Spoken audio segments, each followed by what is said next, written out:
High শিক্ষার্থী বন্ধুরা, আশা করি তোমরা ভালো আছো। অনেকদিন পর আবারও গণিত বিষয় নিয়ে আমি তোমাদের সামনে হাজির হয়েছি। শিক্ষার্থী বন্ধুরা, আশা করি তোমরা ভালো আছো, তোমরা দেখতে থাকো পারবে। আজকে আমি তোমাদের জন্য যে বিষয়টা নিয়ে এসেছি সেটি হলো সসীম ধারা, ফিনিট সিরিজ। ফিনিট সিরিজ যার একটি লিমিট আছে, সেই ধরনের কিছু সিরিজ নিয়ে আমরা গাণিতিক সমস্যার সমাধানগুলো করব। তো শিক্ষার্থী বন্ধুরা, তার আগে তোমাদের বলি আসলে এই ধারা বিষয়টা কি, এটা আমরা কখন কখন এই ধারা বিষয়টা আমরা ব্যবহার করে থাকি তোমরা জানো। যখন আমরা ঘরের কোনো জিনিস সুন্দর করে সাজাই, একটার উপরে একটা সুন্দর করে আমরা সাজাই, এই যে সাজানো, একটা বিশেষ উপায়ে আমরা সেটা কি করি, সাজাই, বিন্যস্ত করি। অষ্টম শ্রেণীতে তোমরা শিখেছো প্যাটার্ন সম্পর্কে, ধারা লাইক দিস। সো তো এই একটার উপর একটা যে সাজানো, তো এটাও এটাও একটা ধারা। আবার যদি তোমরা চিন্তা করো যে পিরামিড, মিশরের সেই পিরামিডের কথা তোমরা শুনেছো বা ছবিতে দেখেছো। সেখানে একটি পাথরের উপর একটি পাথর এভাবে সাজানো আছে। তো বিষয়টা হলো এই পাথরগুলো পিরামিডের কত উচ্চতায়, কয়টি পাথর লাগবে, কি সাইজের পাথর লাগবে, এই যে একটা ধারণার যে একটা আহ ধারা, যেটা ক্রম, সেটাই হলো আজকের এই ধারা। শিক্ষার্থী বন্ধুরা, এরকম অনেক তোমরা পাবে। এই যে এখন বিশ্বকাপ চলছে, দেখবে বিশাল সেই স্টেডিয়ামে হাজার হাজার লোকের সেখানে সমাবেশ, তারা সুন্দর এক সারিতে বসে আছে।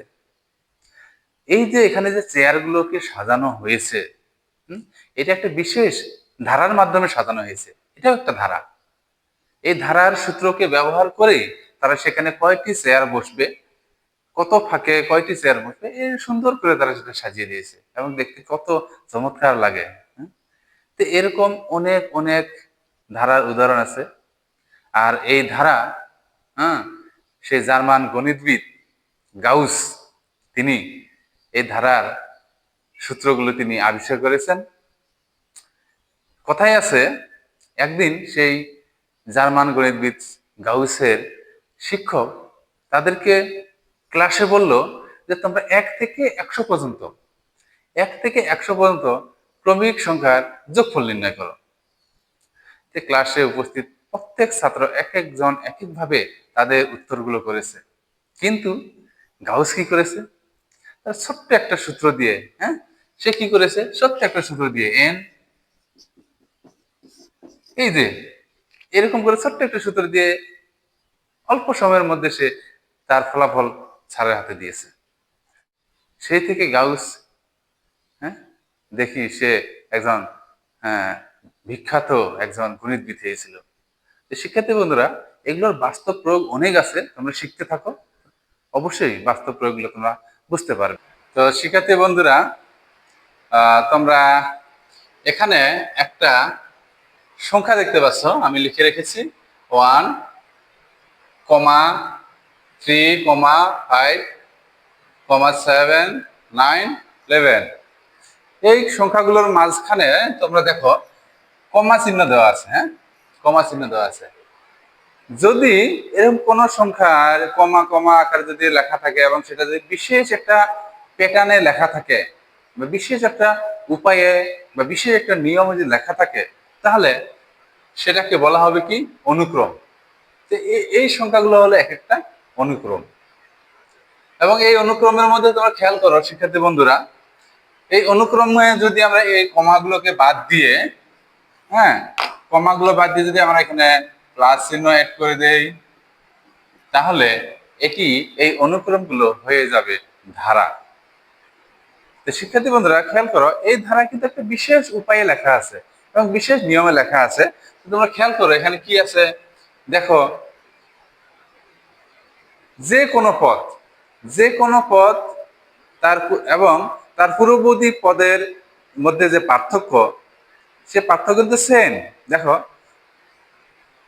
11 এবং তার পূর্ববর্তী পদ হলো 9, এটার থেকে এটা বিয়োগ দাও, মাইনাস করো, দেখো এটার বিয়োগফল কত 2। একইভাবে যে কোনো পদ ধরি আমরা 7 এর পূর্ববর্তী পদ 5, মাইনাস করে দাও, বিয়োগ করো, কত আসবে 2।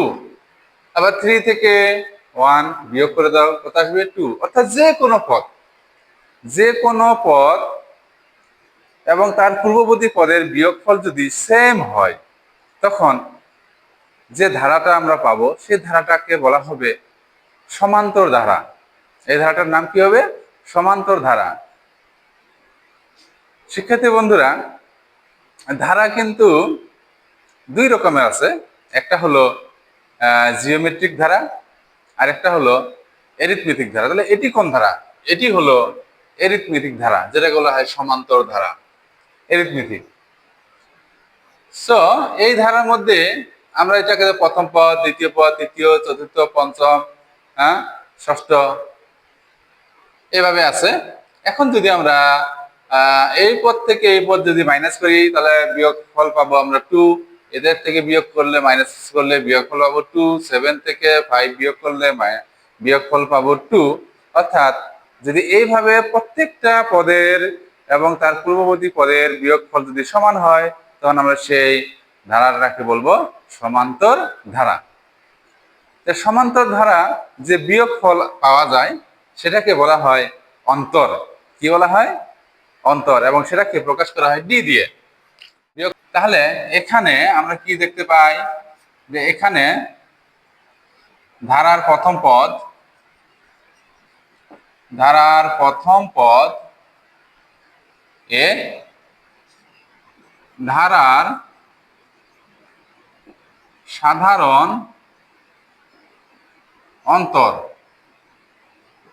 অন্তর হলো ডি। প্রথম পদ কত? 1। সাধারণ অন্তর ডি। কি করে বের করবো আমরা? যে কোনো পদ বিয়োগ তার পূর্ববর্তী পদ ইকুয়াল টু কত? 2। এবং পদ সংখ্যাকে n দিয়ে প্রকাশ করা হয়। এখানে পদ সংখ্যা কয়টা আছে? 1 2 3 4 5 6। পদ সংখ্যা এখানে 6টি। এটি হলো ধারার সংক্ষিপ্ত পরিচয়। এটি হলো ধারার সংক্ষিপ্ত পরিচয়। প্রথম পদকে এ দিয়ে প্রকাশ করা হয় এবং দুটি পদের মধ্যে যে পার্থক্য সেটাকে ডি দিয়ে প্রকাশ করা হয়, এবং যতগুলো পদ আছে সেটাকে বলা হয় পদ সংখ্যা। এই পদ সংখ্যা কি? এটাকে এন বলা হয়। তো ঠিক আছে শিক্ষার্থী বন্ধুরা, তোমরা এর পরে ভিডিওগুলো দেখো, সেখানে আরো বিস্তারিত তোমাদের জন্য দিব, এবং সেগুলো তোমরা সমাধান করে সুন্দর একটি ফলাফল তোমরা নিজেরাই বের করতে পারবে।